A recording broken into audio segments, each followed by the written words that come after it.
c'est qu'on a vraiment les pieds sur la pointe des pieds, hein. 800 mm de selle, c'est pas commun. Et puis on peut pas vraiment s'avancer comme sur d'autres scooters.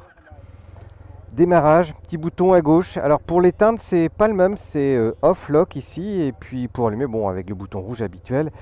Le son est vraiment sympa au début, mais un petit peu plus étouffé.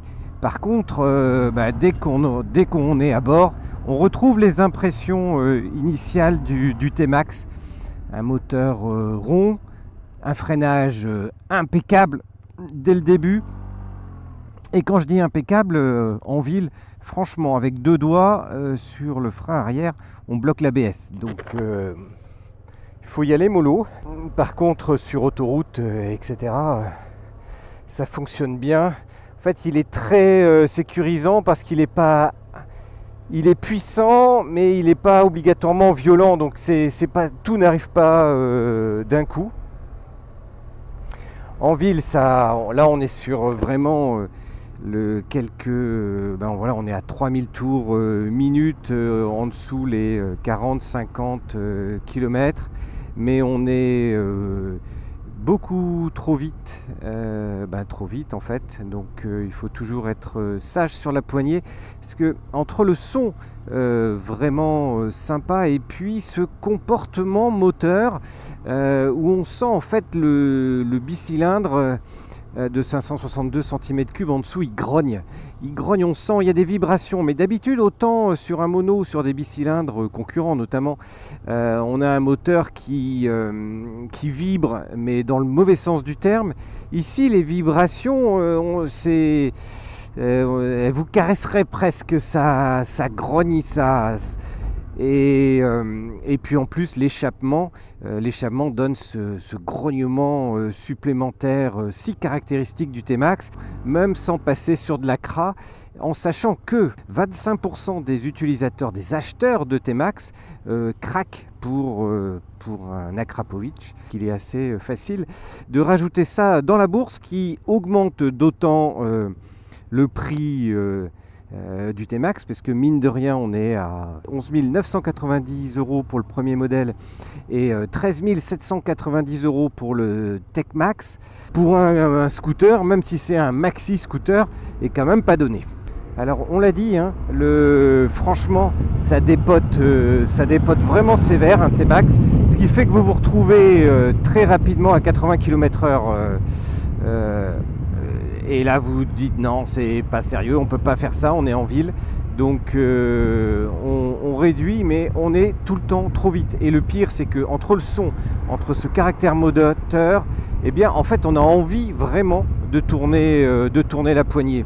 C'est difficile de rester dans le flux de la circulation, tellement en plus la machine est vraiment maniable. C'est-à-dire que là on passe vraiment d'une file à l'autre, mais c'est sans effort.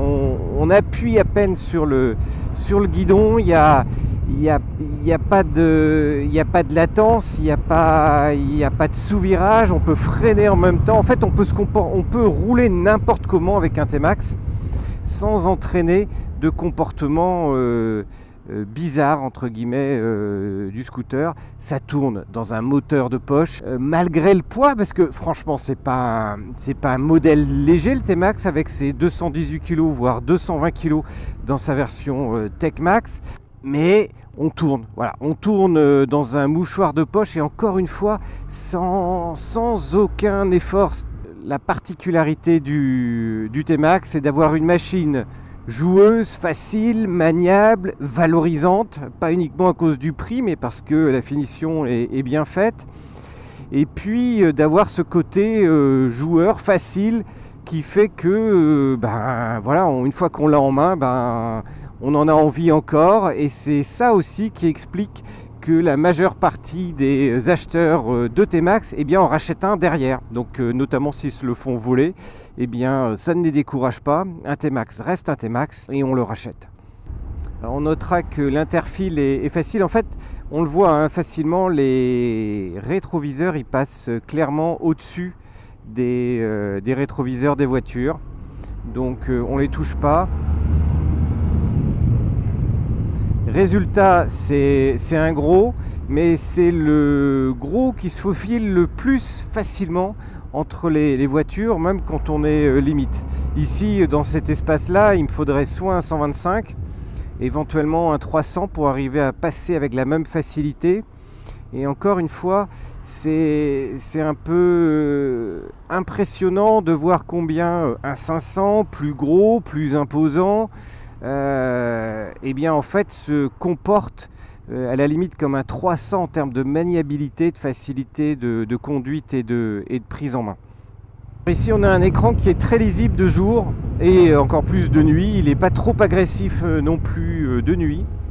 Donc ça c'est plutôt pas mal, mais c'est un écran old school finalement parce qu'il n'a pas beaucoup changé depuis la version précédente du T-Max, notamment avec ces deux écrans analogiques traditionnels et puis ce petit écran central LCD. Bon, qui est suffisant, mais quand on voit que sur un certain nombre de maxi scooters désormais on a des plaques TFT entièrement couleur, ben voilà, pour cette version 2019 on aurait pu penser que on bénéficierait d'une dalle, mais il semble que c'est pas le cas.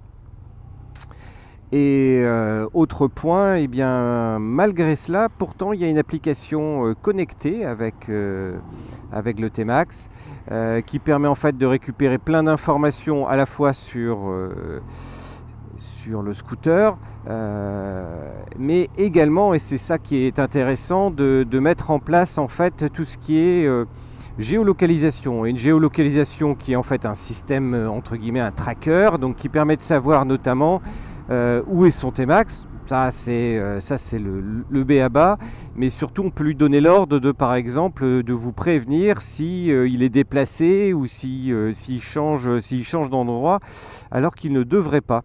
Donc ça c'est le point un petit peu par contre négatif et qui ajoute un petit peu à la facture, c'est que c'est gratuit la première année, mais qu'après les années suivantes, il faut compter une dizaine d'euros par mois ou une centaine d'euros à l'année.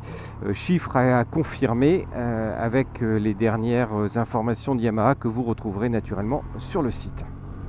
La différence également de ce T-Max 2020 par rapport aux anciens modèles, eh bien, c'est son surplus entre guillemets de bien rempli à mi-régime.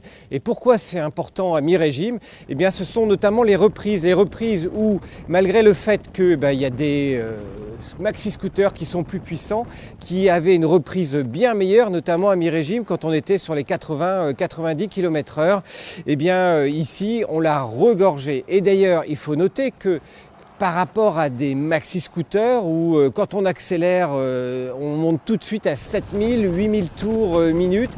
Ici, avec le T-Max 500, on va tourner à 5000 tours, notamment en ville, voire 5005 quand vous êtes déjà à 80-90 km/h, rarement au-dessus.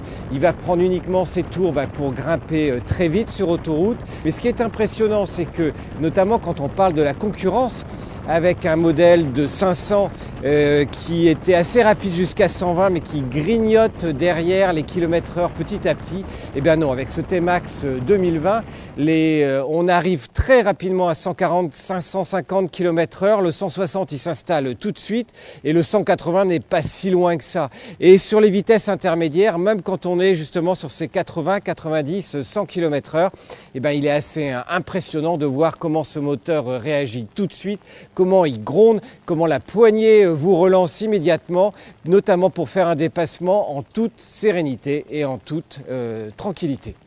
Vous avez aimé cet essai sur le repère des motards, je vous invite à en retrouver beaucoup. On a une longue liste de plus de 50 modèles que l'on va essayer cette année sur toutes les nouveautés 2020, plus tous les comparos qui vont arriver sur le repère des motards. Donc si vous avez aimé cet essai et que vous n'êtes pas encore abonné, je vous invite à cliquer en bas à droite sur l'écran et je vous dis à très vite pour un nouvel essai.